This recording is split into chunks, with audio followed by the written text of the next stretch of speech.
Welcome to our second part of our monthly tea from Chinatown Soup Tea Club.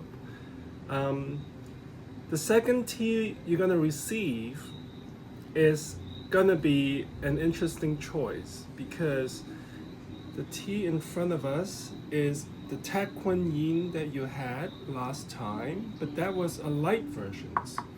So this time we're gonna have a traditional fire version. This is called a traditional roast or high fire TiKwanYin. The reason that people use this kind of tea is first, it actually oxidizes a little bit more.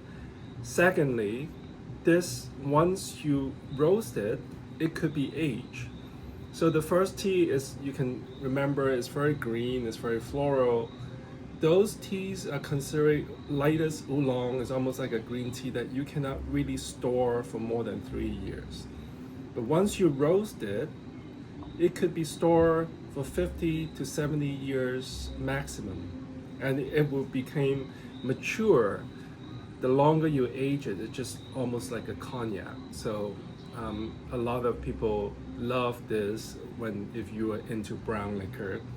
So this kind of roasting, traditionally there is only using charcoal. And then because this is from Anxi, Fujian, and is near Quzhou, which the Phoenix Danchong is famous for, they will use lychee wood. Lychee is a fruit.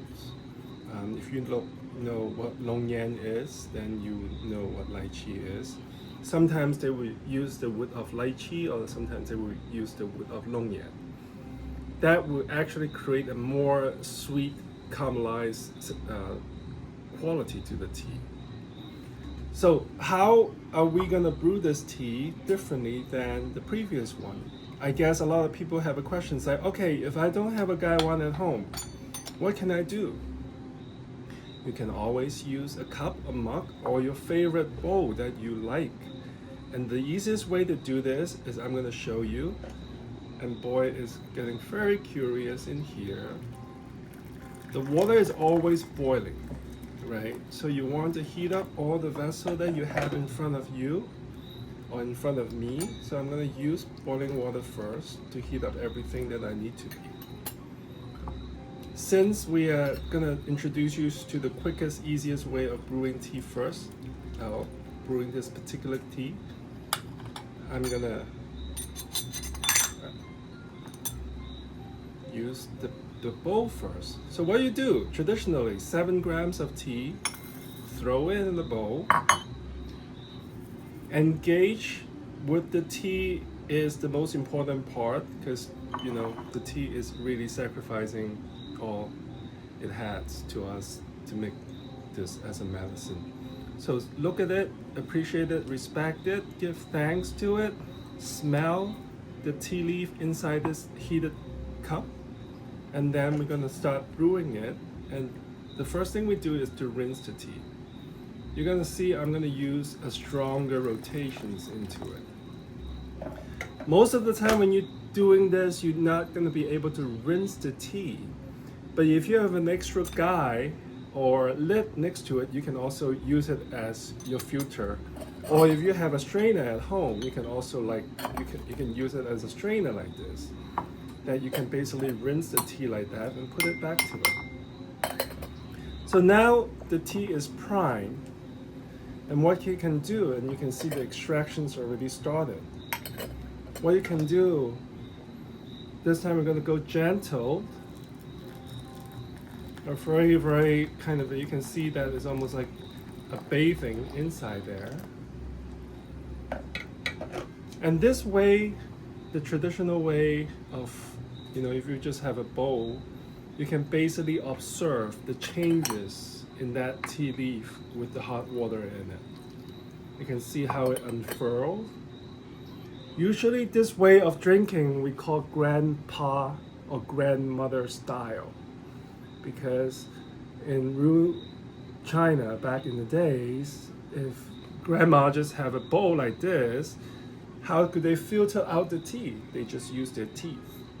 That's your filter. So what you do is just you start slurping this tea on the side since it's hot, little by little. And when you go into the half of it, you start adding more hot water because then the tea becomes a little bit more concentrated. So this method, you can use it with your cup, with your mug, and you can just keep adding hot water into it. It won't have the refined layers that we're gonna use with a gaiwan or a brewing vessel. But now we're gonna go back to our serving on this Anshi TiKwanYin High Fire from 2024, which is harvest in October. So elevations is 800 meters. The trees are in around 60 plus years old bushes. It also came from one of my old Master Huang. She is specialized in Anshi TiKwanYin, and this is one of her creations.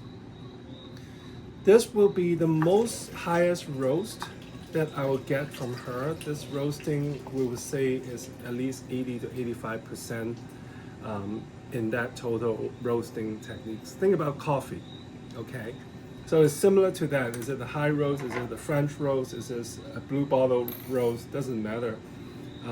But my point of having it roast is for me to be aged, to be ageable in the sense. So hot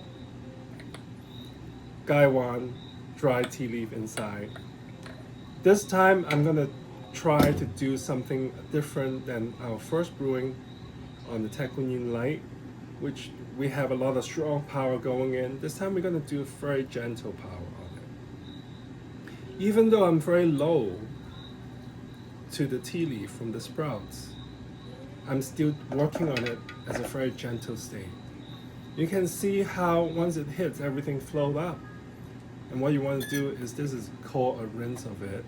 I'm just going to use the lid to push it around, just to have the hot water surrounded it enough. And I'm going to pour out the rinse. If you like coffee, you will kind of associate this with more like a coffee, but as a tea. A lot of people which are addicted to coffee, I will try to recommend this tea for them so they can switch, or they can do in between. So you can have espresso and you can have this one high fire TiKwanYin and then have a coffee later on in your day. And that what happened is you kind of neutralize the acidity from the coffee because this tea is alkaline. So once you do that, look into it, you can see how this starts to expand. And you can smell it. Observe the color of it. You would immediately find a raisin smells almost also like a French baguette just came out from the bakery, and you can smell the crust of that baguette, that protein. You can kind of smell that in a way. It's very savory in a sense, okay? So what I'm doing it is very gentle. I'm not pushing anything.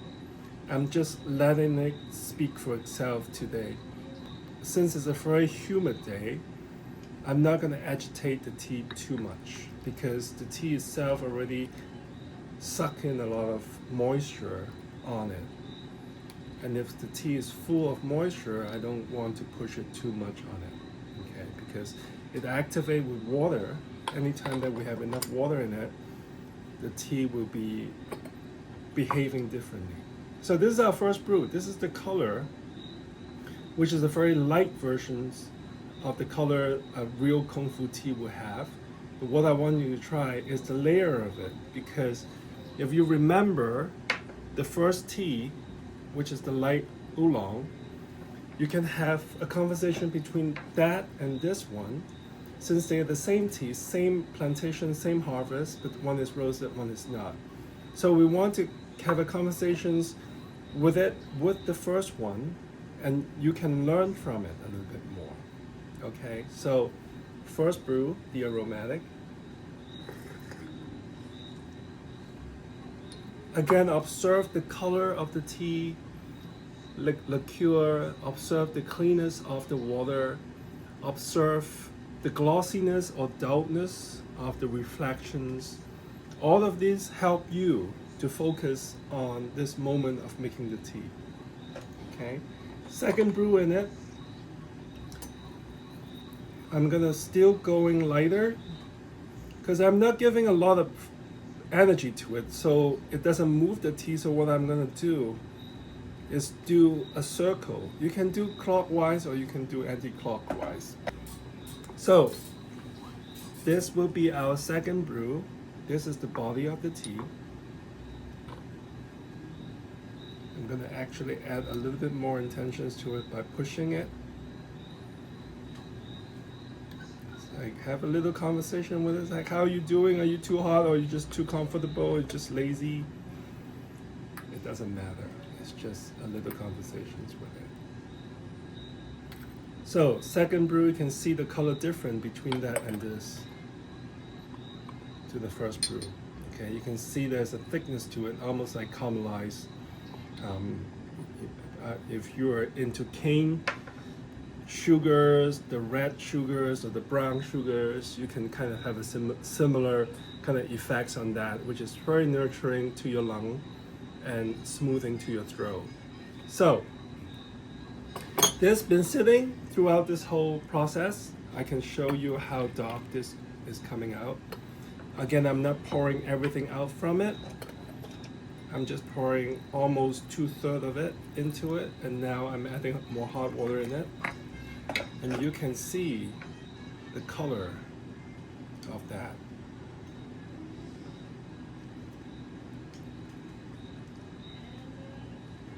And the main point of today is to be gentle. May is here, so we want to have all the flowers blooming. We want to be gentle about it, observe the changes of the season, and enjoy your tea. Hope to see you next time.